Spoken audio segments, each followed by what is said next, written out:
Hey, Heather. Yes, Amy. Did you know that approximately 1 billion plastic toothbrushes end up in U.S. landfills every year? That's a lot of plastic. It sure is. Now, if you're like Heather and me, you're always looking for easy ways to reduce your carbon footprint. And when I say easy, I'm not kidding. Here's one of the easiest ways I know. Just switch to a biodegradable toothbrush. Earthmania bamboo toothbrushes are made from premium, biodegradable, and highly sustainable bamboo with densely packed, ultra-soft, BPA-free bristles. So they're safe for everyone, including kids and people with sensitive gums. With Earthmania, you get a fantastic clean for your entire mouth, and you can feel good about helping out the environment. They come in a 4-pack biodegradable cardboard box, not plastic packaging like most toothbrushes. And just like an old school plastic toothbrush, you should switch out your Earthmania bamboo toothbrush every 3 months. So a 4-pack box will last you an entire year. Also, did you know that bamboo is naturally antimicrobial? So a bamboo brush is less likely to harbor germs and mold like their plastic counterparts. I'm sold! I can't think of a reason not to switch to Earthmania. Same! And for our Casting Notice listeners, Earthmania has a deal, and who doesn't love a deal? I love a deal. Yeah, go to earthmania.com and enter the code Casting Notice at checkout for 20% off your entire order. That's www.earthmania.com, discount code, which is 2 words, Casting Notice. Earthmania premium bamboo toothbrushes. Love the earth, love your smile. Hey, it's me, Amy. And it's me, Heather. And welcome to Casting Notice Podcast. Hey, this is our first episode. The very first one. Yeah, so give us a little grace. It might be a little crazy. But I think we're kind of getting the hang of it, so we hope that you'll hang in here with us and really enjoy it. Hello. Hey, I'm Amy Anderson. And I'm Heather Dragulescu. And welcome to the Casting Notice Podcast.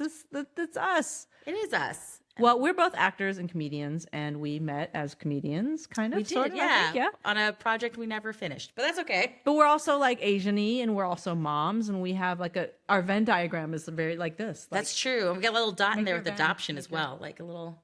we thought it would be cool to make a podcast about who do you see yourself as and how Yeah. does the world see you? Because I feel that I'm often not seen as what I see myself Absolutely not. And then since we are actors, we often have to deal with casting notices that don't necessarily describe how we view ourselves. as. Yeah. How do you get described the most when you get a casting notice?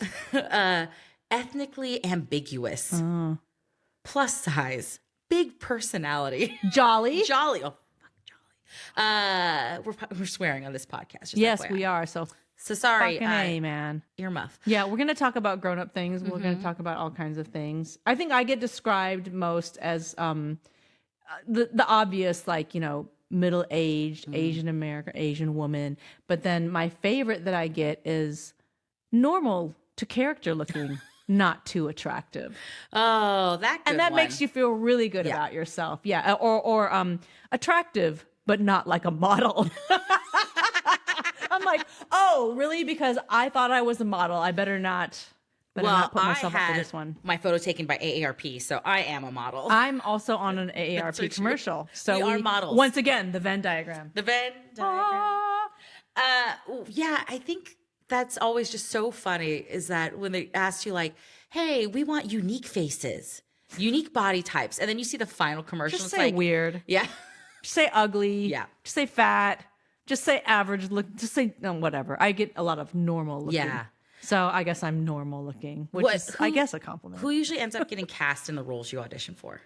Black women. And No. I love you, black women. Yeah. But theatrically, it's almost always black women. I think because I get called for stereotypical Asian roles like nurse, doctor, Yeah. lab tech, scientist, whatever. And I think they're not wanting to be stereotypical. So then they're like, well, we need somebody ethnic, but let's not go Asian because then it's going to look like we're being racist. Yeah. It's such a weird industry because last year, remember, I was on that run where every single commercial that I auditioned for ended up with a black man in the role. Oh, I've had that, black men. And I was like, Yeah. what? I remember going into an audition. That black men. That too. Single, married. Okay. I know. I have not had black Venn men. diagram. No. Yeah. Mine's a Romanian man. We love him. He's adorable. He is. Yeah, but I went to an audition once, like last year, and it was for like a paramedic. All African American men in the audition, and me. And I'm like, hi, Yeah, yes, I've had I'm that here for too. the same role. I get that when I get called for, and by the way, I have never booked police officer. Oh, yeah. I walk in and it's a bunch of Hispanic and Black men and me, and I'm like, why? Yeah. Why am I here? And Yeah. I've never booked a police officer role. I will tell you it's offensive. I was up for a role on a TV show that wanted AAPI because it was going to film in Hawaii. For those of you who aren't, AAPI, that stands for Asian American Pacific Islander. And then, so they really wanted that. It was very important, they said, to have an AAPI role. And then the woman who booked it was white, and they changed the name to like a white officer name, and they filmed it in Hawaii. And I was like, see my face of disgust. Yeah. So If you that just happens listen, a we lot don't to see us. it, but yeah. So yeah, I mean, after years of being in this industry, we've always had so much to talk about of how we're stereotyped, how we're boxed into these ideas of what we should, what people think we should be, or what the industry thinks we should And be. it's tough. Though I will tell you, one of my jobs, the woman thought I was Hispanic, so that's why I got it. Hey, you know it's what? like- You got that ambiguous card. It is. You got to play it. I will say, I did not audition for a Hispanic role. It was ethnically ambiguous, but she's like, oh, she's Hispanic like me. I think that'd be great. Oh, they just assumed? Yeah. They didn't And then even they were ask all later, her coworkers were like, she's Korean. She's like, oops. Yeah, we're Korean, by the way. Yeah. We have that in our So- Venn diagram, but it's a slightly smaller one because I'm only half. All right, but we have lots of interesting things in common and so many things we're going to talk about because we're moms, but moms in so many similar ways and different ways. And we're Asian Americans in so many similar ways, but different ways. We both have adoption in our lives. And we hope you'll just enjoy being along for the ride. We're going to have some special guests on, and sometimes we're not going to have guests. And sometimes we're just going to talk about sheep's head soup. Oh, yes. That's a Romanian dish. And it's not orzo, it's brain cells. It's really delicious. Just don't look at it. Should we just like a whole episode about ethnic eating? That's a tough well, one. we just had a full conversation about things that we won't eat, so maybe we'll go there. Well, let's start with your story then, because I think people should know your background. It's, it is interesting. Oh, my story? Yes, because Anderson is not was a traditional born Korean name. A poor Korean child. Now, I was born in Korea. If you think you might be my mother, please email me at Amy. No, just kidding. But yeah, I was born in Korea, and I was left at a train station, supposedly. And then I was adopted to the United States. I was raised by a lovely white family in Minnesota. And I grew up very conservative Christian Minnesotan weirdo in a mostly white community and church and schools. And that is a real brain fuck. But there are hundreds of thousands of us Korean adoptees all over the world. So I've become pretty involved in my local Korean adoptee organization, and we're all crazy. We're all crazy. But crazy is also a Korean trait, so But that's just yeah, I've noticed that. yeah, they're just crazy. Not in just general. in you, but others. I think Koreans are You know what? If you I'm like understand, the East Asians. yeah. Like the kookiest. I think it's because they're hermits. It's called the Hermit Kingdom. And how do you not end up going crazy when the majority of your country, my mom did a 23andMe, and it's you're 100% Korean. It's there is no Chinese visitors or Japanese hanging out. You are just Korean. You have just married Korean and your entire family, which is hard to do. Yeah. Because they have that whole you can't marry people with your same last name. Right. Because it's inbreeding. So it's very, very insular society. Mm-hmm. And it's one who has created their own belief system and their own mental quirks. And it's if you have that weird family that kind of lives by themselves on a farm, that's Korea.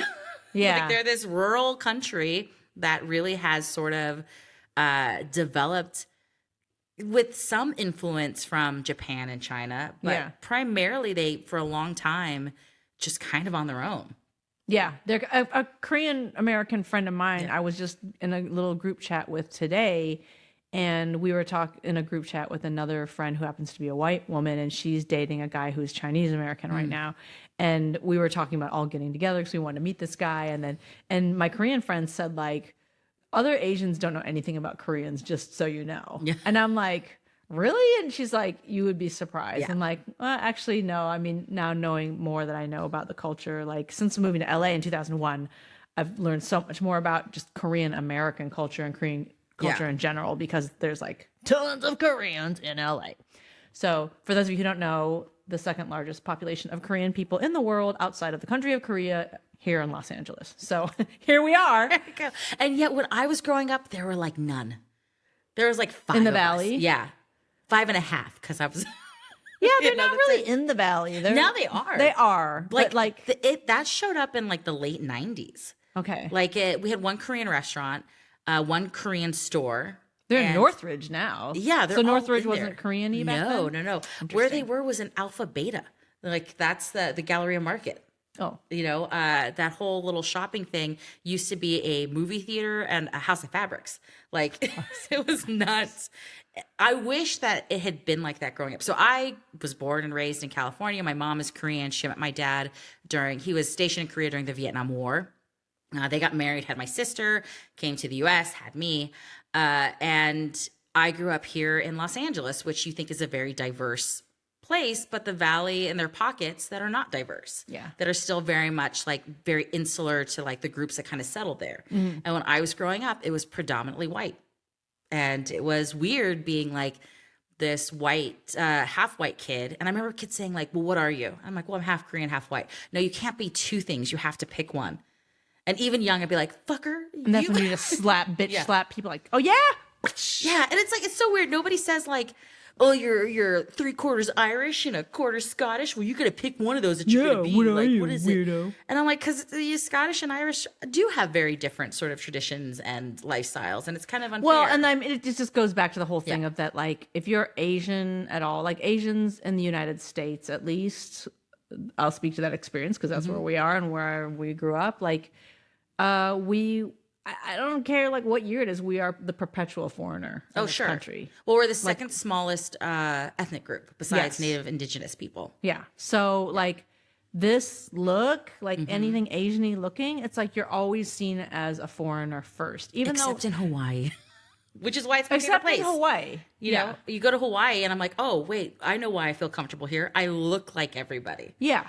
It's like you can just feel comfortable in your own skin there. But it is weird. Like people... You know, that's a really common, you just get approached with like, oh, what are you? Where are you from? Do you speak your language? Is there food? Blah, blah, blah. And it's just like, oh my God, I'm from Minnesota. Yeah. Like, can I just be from Minnesota? My God. I think that's so funny. You've been to Korea. Now, when I went to Korea, 3 times, I experienced a lot of the Korean racism. When were you there? Oh, 2006 or something? No, later than that. 2016. Oh, okay. Yeah, pretty recently. Comparatively. And so I finally went back when I was still talking to my mom. That's another podcast for another time about how to go no contact with your narcissistic parent.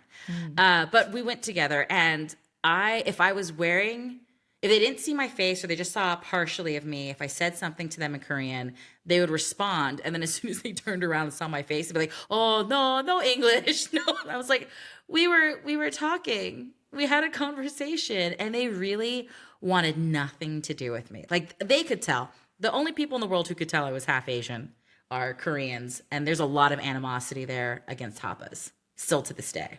I was just talking to a friend of mine because Aubrey, my daughter, and I just came home from, also my child's like a little celebrity. So that's another thing I forgot to say, but who cares? So we just came back from 2 weeks in Thailand and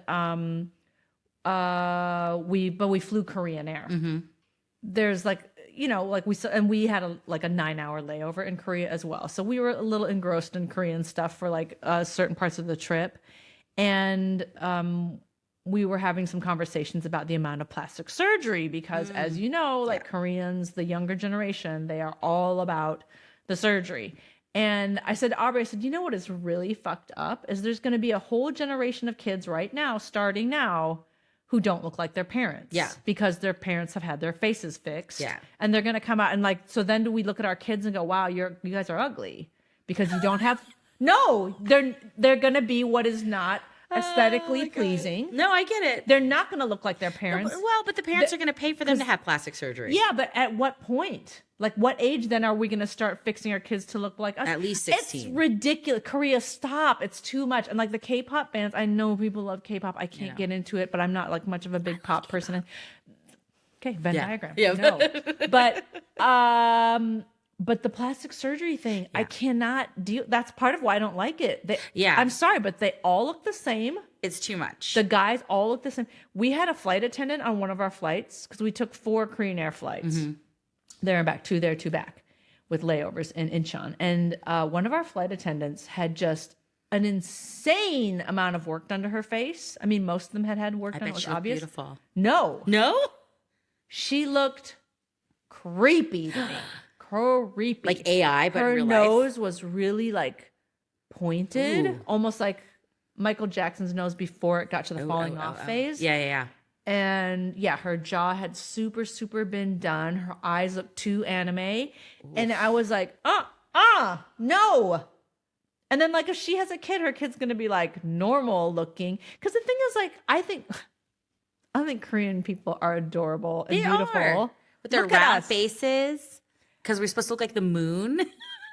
Did you know that? Like, why? Like, why? Oh, because it's too much Korea. Yeah. Too much. Keep your face. I think people just want to make sure they have pretty kids. Because when I went to Korea, my mom tried to get, like, secretly plastic surgery on my face. She wanted to remove my mole. She wanted to fix my nose and, like, my jaw. Oh, it's so messed up. I came back and I told Now you're regretting you didn't do it. I know, right? Well, I came back and I told Bobby, and he's like, wait a minute, she didn't even tell you that you were... I was like, no, she took me under the guise that I was going to see a specialist for my allergies. And he's like, so you were just going to get knocked out and, like, your face changed? And I was like, yeah, I think that was her plan. You've got to read that Alice Stevens book. Yeah. Okay, really, really good book called Famous Adopted People. It's on my Alice stack. Stevens. There's a little thing about plastic surgery in there. It's anyway. Insane. Yeah, but so yeah, her entire intent was to change my face. And she revealed she just didn't like my face since I was born. And I was like, wow. Thank you. You know about Mudadi? So much. About who? Mudadi. I don't know if I'm saying it right. A friend told me years ago, because, you know, a lot of women especially will get their calves thin. Oh, because of the Asian calf. And apparently, like, when you have, because, you know, like, okay, so like white people and other like not Korean people, I don't know about other Asians, but like I think it's very Korean.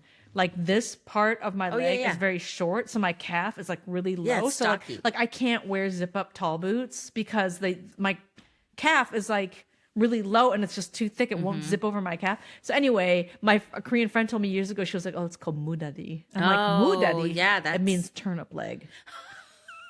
Listen. Or radish leg. Or turnip leg. I've described myself many a time to wardrobe people. I'm like, I have the body of hard laborers. We worked in fields. Like, and in Korea, like the majority that's why I think we're shaped this way. You're like, I look like I can throw a bale of hay and I can. I was like, I would do well on a farm. I could handle it. I could lead those cows by myself with a little stock. yoke. Yes, I am from peasant stock. I am sturdy and jolly at the same time. I am easily. I mean, I don't like break, but now that I'm in the beginning of my 50s, my body is now beginning to fall apart. I'm like, oh, this is what people talked about. You remember when you're young and your parents are like, oh, my back, or like, they groan when they sit down. Yeah. It's really starting. And I'm like, oh God, this is what they were talking about. I refuse it's to all accept falling that. apart. My elbow, my feet. Well, just FYI, Heather is younger than me. Just wait, girl. Just wait. Though. I didn't have any problems in my 40s. Listen, I was fit. I was healthy. I felt good in my body. I am not fit. I am not healthy, but I just deny it. Okay, like, well, wait till your 50s. You're going to be really fucked. I'll be living in a different Candyland place. I'm like, what are you talking about? It's just hiding behind my back. God, my hips, my feet, my friggin' tendonitis, my neck, my back. It's all in pain. Have so much pain right now. I refuse to acknowledge pain, which is why I broke my toe like 4 times in a row, and I finally went to the podiatrist. I could never be married to Heather. Good job, Bobby. He's looking for an exit. I'm certain of it, but for whatever reason, he's too lazy to really get on those apps. But also just another thing too that I think is just very amazing and adorable about Heather and her husband Bobby. They've been together since they were kids. Yeah, high school sweets. Listen, 15, this is my people 14, like. 15. Did you start dating? I was 15. He was 17. Older man. Just kidding. I couldn't even legally drink but at my they're still wedding. together. Isn't that cute? It's so You cute. trap them young so they don't know any better. You just get your That's claws the in them. only way to like stay with someone though. That's like right. you have if you stay together young because Yes. then you can like go through all like the horrible, creepy, weird changes together. Yeah. Because if you try to meet someone now at this age, they're already all fucked up and they're not Yeah. gonna fuck themselves. Listen, you got to get a They're all man before they get broken. opinions. Yeah. Like that's the rule. Like you just once they start forming their opinions, men, it all falls apart. Look, I've been dating on and off for like the last 11, 12 years or something. Guys. Yeah. No.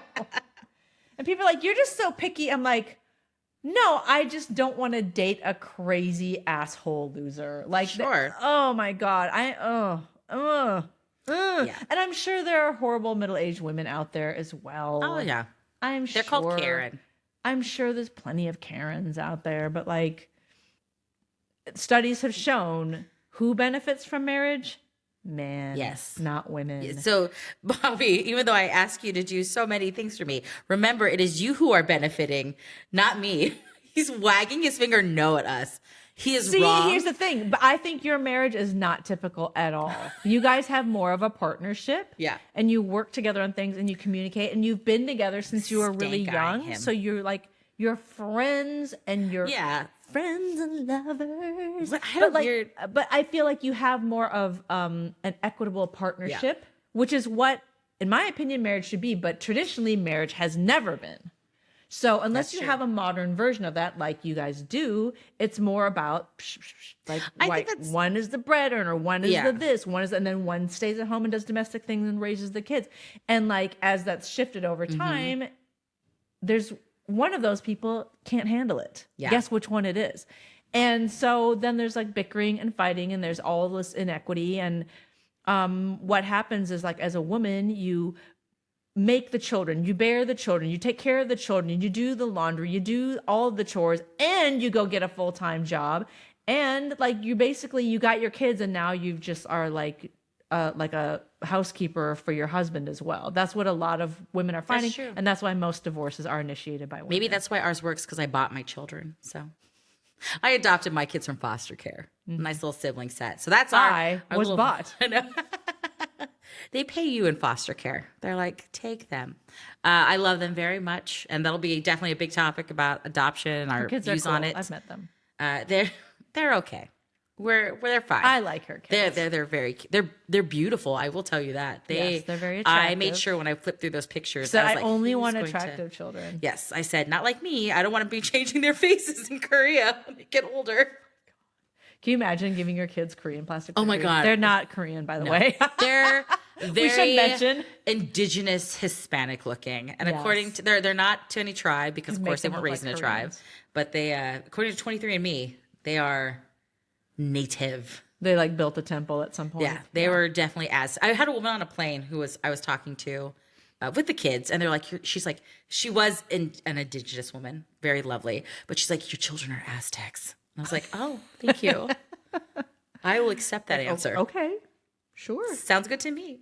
And they look at like my daughter. I love her nose, my youngest, but my husband's like, that's a Mayan nose. Like that is you see that in the profiles, like the bump and everything. He's like, that is a Mayan nose. Oh yeah, it's on all those like little carvings and everything. Yeah, like that is an indigenous Aubrey nose. has the bump. So my daughter is half white, and her dad has a pretty big nose. Obviously, I do not. Yeah. And she has a bump in her Yeah. nose. Although he doesn't have a bump, so I don't know specifically where the bump comes from, but it's clearly from the white side. But she gets complimented on her nose all the time. a good People are like, nose. your nose is so cool. Like Yeah.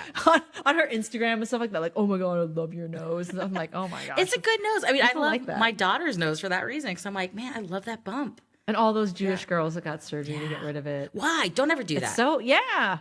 It's beautiful. Jennifer Grey. She ruined her career. Talk about like very sad. Like going back to the theme of our podcast, casting notice, the fact that she changed her face thinking that was going to get her more roles is so upsetting because Did she ever say if she regretted it or not? Oh, yeah. Oh, Yeah. she did. Okay. Yeah.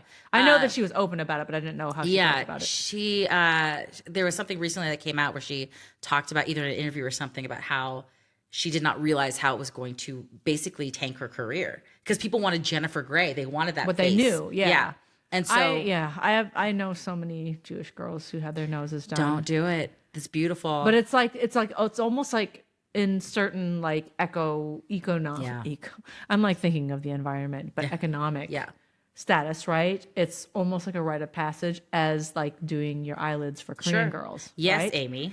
Yes. So, which I did have done, and I have a whole joke about it, and it's great. And I did have mine done for medical reasons. Same reason my mom had hers done. Yes, I hear it all the time. No, your deviated septum of your eyelids. I get it.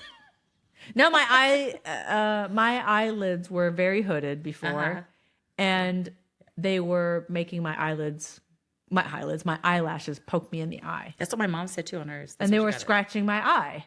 And you didn't go as bad. I would literally have to pluck out Yeah. my eyelashes to not get my eye scratched. And I will say it's not noticeable on you, so you just went for mine's very corrective. natural. Yes. Yeah. And the doctor who did mine actually did my LASIK. He does both surgeries, and he was like, if you want to do it, like because when he was examining my eyes for my LASIK, he said, your eyelashes are brushing you in the eye. I'm like, yes, I'm aware I have to pluck them out. He's like, the blepharoplasty would be a really easy fix for you, and you're a good candidate for it because if people who have smaller, rounder eyes are not good candidates because it makes their eyes look too surprised. Like a surprise all the time. But you have like a thinner, more almond shaped eye. He's like, he's a Korean guy. He's like, I learned the surgery in Korea. I can make it look very natural. I won't make you look like an anime character.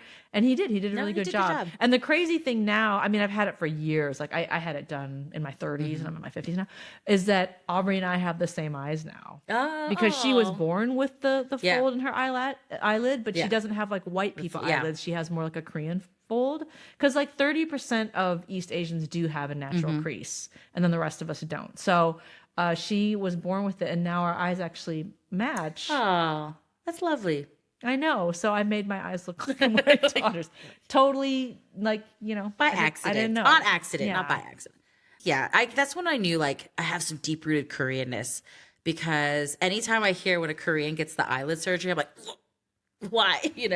And that's again like a very Korean thing to be very upset and offended when a Korean does their eyelids for whatever reason. It's like this weird, even though everybody freaking does it. Everybody does but it's weird. It's like a weird like it's a clench inside your stomach when you're like, why would you do that? Why would you change that? Did you look very Asian-y when you were a baby? I did. Because Aubrey looked way more Asian as an infant. Well, I'd have to ask Bobby because he says I look like a sausage that was just like stuffed. Like I was just a chunko baby. I was a chunko baby. Yeah, big little Jabba the Hutt baby. Yeah, and I had a giant head and monkey hair. Yeah, full mohawk for like a long time. But I definitely think I looked more Asian, just a very big Asian, Kim Jong-un Asian. A jolly Asian baby. A jolly Asian baby. But I wasn't. I didn't smile for like 6 months. I stared. They called my nickname was the Little Judge because I would just stare. That's your rapper name, Little Judge. Little Judge. I still need what would my rapper name be? I thought we just said a Little Orphan Amy, but no. Little Orphan. Little Orphan. I was left at a train station, yo. We're gonna work on that for you, and we'll come out with an album. Little Orphan and Little Judge. The Little Judge. Yeah, so when dogs would come up to me and they're like, most babies would have a reaction of some kind, like fear or happiness, and like you would just stare at them, and like people would be like, dogs would run away, crying, I know, would. And like people would want to be like, oh, cute baby time, and they're like, you would just look, and my mom I think was disappointed because she's like, they would get bored of you because you would just stare. You wouldn't even like people would try to make you smile, and you're like, no, I'm not doing this for you. I'm not your clown. I'm not here to amuse you. Like, I don't know. It's an Al Pacino baby. Apparently. Wow. Oh, wait, no, that's a De Niro. That's a De Niro reference. Yeah. Sorry, I get my Italian white men mixed up. He's only a quarter Italian. Did you know that, De Niro? He's mostly Irish. Oh. Yeah. Did you know his dad's gay? His dad was a gay artist. Was he really? Yes. Oh, De Niro. Because like if he still called me tomorrow and was like, hey, do you want to be in my movie? I'd be like, yes. Yes, I will be in anyone's movie. So no, don't say that. Not Don't anymore. go that low with the bar. But it's January. It's the beginning of January. Yes. Oh, and that's not the beginning. It's the first half of January. Yes. And until Sundance is over, there is no work. And it feels like forever. Well, you know, me, I just get kind of ramp up to that theatrical. Made one movie, one little thing, and then nothing. I'm writing my AARP commercial. That's what's happening. I'm just coasting on I am that. definitely writing commercials right now. Yeah. That has been my career for like the last few years. But this year, I feel like I'm gonna manifest it Yes. now. Casting Notice podcast. At least a couple decent theatrical roles this year. And when I say that, that also means I will actually get a couple decent theatrical auditions. That's because when I audition, I generally I have a pretty good booking rate. But don't Getting get a the lot of audition. That's the tough one. That's tough. I'm going to manifest our own movie. Like, I'm just going to have us. What do you think our movie would be about, Heather? I told you once, like, what I thought it should be is the Karens of Korea. Just being horrible Americans in Korea and trying to learn their culture. We just piss off everyone in It's Korea. like Borat, but just... Why is everybody gotta be so broke? It's inflation, Amy.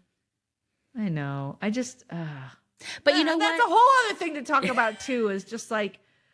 I've had this debate with so many women friend about like who should pay on dates. When I'm talking about like heterosexual, like male, female dates.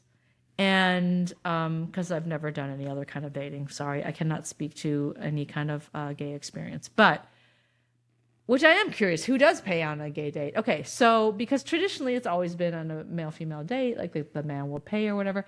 And look, I'm all for, yes, I think on the first date, I'm not saying forever, on the first, maybe second date as well, I don't care who asked who out, who out. I think the man should pay. And so many women have debated that with me. Like, oh, it's misogynist and it's Really? old fashioned, blah, blah, blah. Then, because you know what most women's reasoning is? They said, like, I like to ask to split it because then there's no confusion about expectations. And I'm Yeah. like, if you're on a date with a man who thinks if he buys you dinner that you should suck his dick, then you really want to go out with that guy anyway? Okay, yeah. No. Okay. No. This is And my lack of dating knowledge where I'm like, here's oh. why, and I'm talking only about Date one. cis, male, female women on a date together for the first date. Because there will always, like 99% of the time, there will be a power imbalance. Of course, If you can murder me with your bare hands, you should buy me dinner. Period. Okay. You know, Period. you're because winning it me is over. a sign of respect. It is a sign of respect. It's not a sign of, I'm buying you dinner now, you owe me a blowjob. No, Yeah. not even a handy. You know what, though? It I'm is a gonna- sign of respect. I respect you as a woman Let's devil's advocate this. and someone who I think, could strangle to death in the parking lot tonight. I think it should be women pay on the first date with the expectation of you're going to finger me in the parking lot. You know, something like I pay and you're going to make me feel good. And if I like what you do, then we can go on date two. I do not want strange fingers in my piece. You can you can grind. Call and me, okay, dine. look. Dine And and grind. I'm not a prude, but I cannot get down with someone that I don't know. Okay. It really grosses me out. I've had one night stand ever in my whole life. And We're going to get, okay. So teasers. No, and it was fine. It was fine. Yeah. This guy was hot too, man. Oh man, I was much younger. I was in my 20s still, you guys. I was in my late 20s, I think. And actually, it was my birthday party. Oh. Or was it my roommate's birthday? I don't remember, but I lived with a guy roommate, and my best girlfriend at the time was there, and she was like, "Whoa, who is that guy over there in the kitchen talking to your roommate?" And I'm like, "What guy?" She's like, "The one that looks like a model." I'm like, "I don't know. Let's go find out."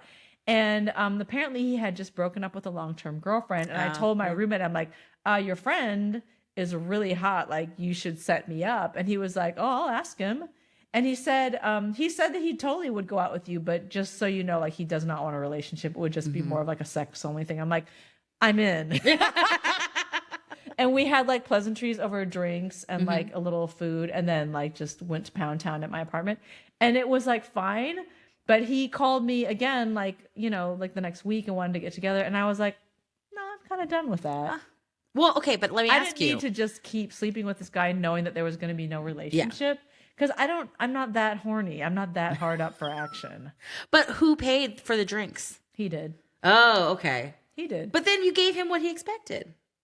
Well, we both expected Okay. it, so I got free drinks, girl, and dick. And it was great. And I wouldn't say it was great, but it was good. But yeah, that's the only time I've ever been like with someone who I really didn't know. If I don't know you, I can't, because like you, I don't know how much you wash your dick or brush your teeth. That's true. Like, oh my I'm not a prude. I'm not like germophobic. Yeah. But No, but even if like there's we've been in a relationship for a long time, I'm like, you need to wash yourself. Yeah. Ugh. Yeah. I don't want a yeast infection, okay? Like I just don't. There's stuff happens down there, and I don't want strange dick. That's why I Strange dick- practice abstinence. No. Amy just suddenly was like, No strange dick. I think that's a good policy for everybody. Yeah.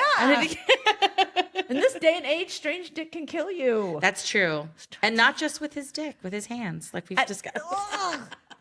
Ugh. And you know men don't wash their fucking hands. Men are gross. Yeah, I'm going to tell, like, my son walked out of the bathroom one day and I did not hear the water. And he's like, I just peed, Mom. You just shit. And I was like, no, don't do this. Okay.